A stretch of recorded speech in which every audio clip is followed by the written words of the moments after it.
Uma enorme maioria de deputados brasileiros aprovou ontem um projeto de lei que introduz no sistema jurídico do país, se for viabilizado por discussão no Senado, uma das medidas mais controversas na arquitetura ético-social e humanista das sociedades fundadas no Estado de Direito. O projeto de lei consagra, como pena acessória, a castração química de pedófilos condenados por abuso sexual de menores, invocando a sua necessidade na estratégia de prevenção do aumento dos casos de violação e abuso sexual sobre menores. Este é um debate que divide seriamente as opiniões públicas. De um lado, os que advogam uma dimensão mais repressiva e mais intrusiva na eliminação dos perigos sobre a reincidência, e quem do outro não admite qualquer desvio ao princípio da integridade pessoal e física das pessoas, mesmo dos condenados por pedofilia, não concedendo qualquer margem de desvalorização. A questão é esta: devem as leis e as constituições admitir a compressão do direito à integridade pessoal e física em casos de condenados por pedofilia ou não? E haverão outros casos e circunstâncias em que esse direito estruturante da pessoa humana deva cair numa espécie de antecâmara de outras aberturas ao endurecimento das penas. É uma questão difícil para os decisores políticos.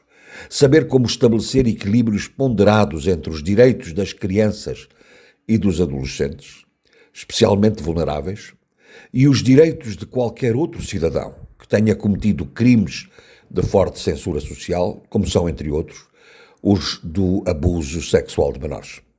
A castração química como pena acessória é admitida em países estruturalmente democráticos e o debate sobre a admissibilidade não pode nem deve esgotar-se na dimensão ideológica e política, colocando de um lado os conservadores e os regimes mais fechados como defensores da castração, e do outro os regimes mais liberais e as forças ideologicamente mais progressistas.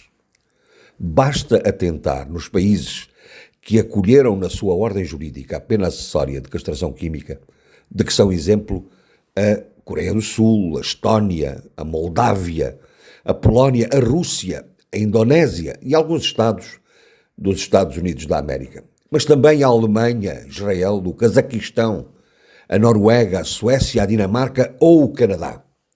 Aqui estão países de matriz democrática inquestionável, como os do norte da Europa, em que os direitos humanos são respeitados e defendidos ao limite.